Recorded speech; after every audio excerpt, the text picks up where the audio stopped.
Hello ஹாய்ங்க வணக்கம் அனைவருக்கும். வாங்க எங்கள் வீட்டில் நான் எப்படி ரசம் வைக்கிறேன்னு உங்களுக்கு நான் காமிக்கிறேன். இந்த பாருங்கள் 3 தக்காளியை எடுத்து நல்லா நான் பெனஞ்சு பெனஞ்சு பெனஞ்சு பெனஞ்சு அந்த சாந்து எல்லாத்தையும் எடுக்கணுங்க. முட்டை முட்டையாக போட்டால் ரசம் ருசியாக இருக்காது. நல்லா பெனையணும். எவ்வளோ நேரம் அந்த தக்காளியை போட்டு பெனையிறேன். அந்த தக்காளி படாத பாடுபடுது. ஓகேங்க.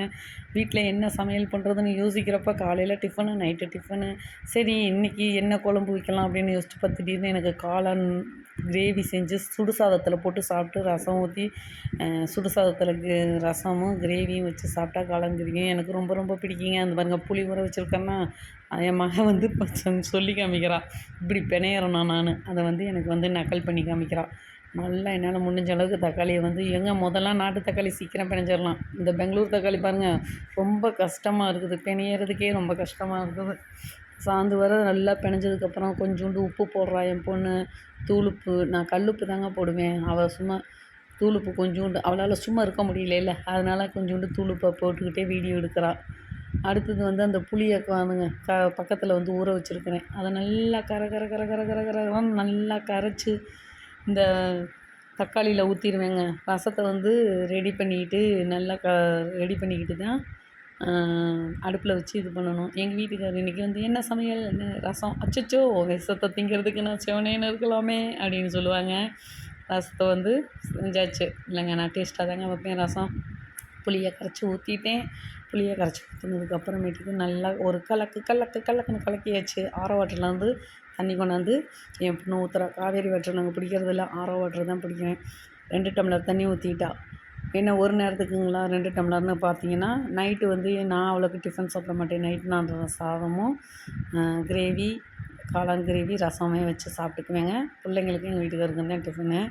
அடுத்தது உப்பு எடுத்து கலந்தாச்சு. மஞ்சள்தூள் போட்டாச்சு. லைட்டாக மஞ்சள்தூள் போட்டால் போதும், ரொம்ப மஞ்சளாக இருந்தால் ரசம் நல்லா இருக்காது. பெருங்காயத்தூள் போட்டாச்சு. பெருங்காயத்தூள் போட்டாச்சுங்க. போட்டு எல்லாமே ரசம் ரெடி ஆயிடுச்சா. ரெடி ஆனதுக்கப்புறமேட்டுக்கு இப்போ வந்து மிளகு, சீரகம், பூண்டு, 2 பூண்டு, 1 பச்சை மிளகாய், 1 காஞ்ச மிளகாய் அவ்வளோதாங்க போடுவேன். 2 பூண்டு போட்டுக்குவேன். 2 பல்லு பூண்டை போட்டு நல்லா வந்து மிக்சியில் வந்து கொரப்பாக அரைச்சிக்குவேன். அதுக்கப்புறமேட்டுக்கு ஒரு 4, 5 பூண்டு பல்லை வந்து தட்டி போடுவேங்க. அதான் டேஸ்ட்டாக இருக்கும் தட்டி போடுறது. இந்த பாருங்க உருண்டையாக உருட்டி போட்டாச்சு. அடுப்பை பற்ற வச்சாச்சு. இருப்பு சட்டியை வச்சு எண்ணெய் ஊற்றி வெந்தயம், சீரகம், கடுகு, உளுந்தம் பருப்பு போட்டு ஒரே ஒரு காஞ்ச மிளகாய் போட்டு கருவேப்பிலை போட்டு நல்லா பொரிஞ்சு வந்தோடனே இந்த ரசம் கலந்து வச்சுருக்கேன் பார்த்தீங்களா, அதை வந்து அந்த இருப்பு சட்டியில் ஊற்றிடுவேன். ஊற்றினோன்னே நுர கட்டுற நேரத்தில் இறக்கி வச்சுருவேன். அடுப்பு காலையில் தோசை ஊற்றுனது எண்ணெயும் ஆயிலும் மாவுமா இருக்குது. சமையல் செஞ்சு முடித்தோடனே தாங்க அடுப்பை துடைக்கணும். ரசம் கலர்ஃபுல்லாக இருக்கா, சூப்பர் சூப்பர் சூப்பர். ரசம் நல்லா இருக்குண்ணா, நல்லா இருக்குது, சூப்பராக இருக்குங்க. இது நுர கட்டினோன்னே அடுத்தது வந்து காளான் கிரேவிக்கு வந்து கொஞ்சம் பெருங்காயத்தூள் சேர்த்துக்கிறேங்க. ரசம் ரெடி ஆயிடுச்சு. அடுத்தது காளான் ரெடி பண்ணுறேன்.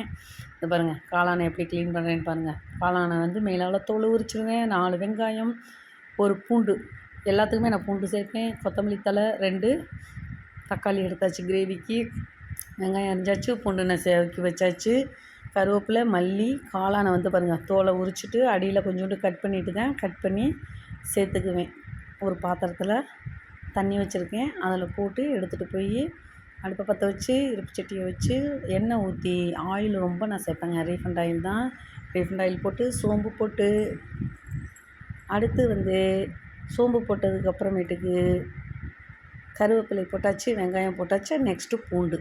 இந்த மணம் தான் வெளியில் வரையில் வீசுங்க. ஓ ராஜி இன்னைக்கு என்ன சமையல் பண்ணுறா அப்படிங்கிற அளவுக்கு நிறைய வெரைட்டியாக சமைக்கிறான்னு நினப்பாங்க. வாசம் அப்படி தூக்கும் அள்ளும். ஆனால் உள்ளே வந்து ரசமும் காளான் கிரேவியும் தான் வைக்கிறேன். கருவேப்பிலையும் மல்லித்தூளும் போட்டாச்சு. நல்லா வணங்கணும். நல்லா வணங்கி வந்ததுக்கப்புறம் தக்காளியை போட்டு குத்துன்னு அந்த தக்காளியை குத்தி இந்த பாருங்கள் கல்லுப்பு போட்டால் நல்லா வதங்கிடும். நல்லா வதங்கினதுக்கப்புறம் அந்த கழுவி வச்ச காளானை சேர்த்துக்கணும். சேர்த்து 1 டம்ளர் தண்ணி ஊற்றி நல்லா வேக விட்டுருவேன். தண்ணி ஊற்றினோடனே வேக விட்டு சுடு சாதத்தில் கிரேவியை போட்டு சாப்பிட்டா அவ்வளோ டேஸ்ட்டாக இருக்கும். எம்மி டேஸ்ட்டாக இருக்குங்க.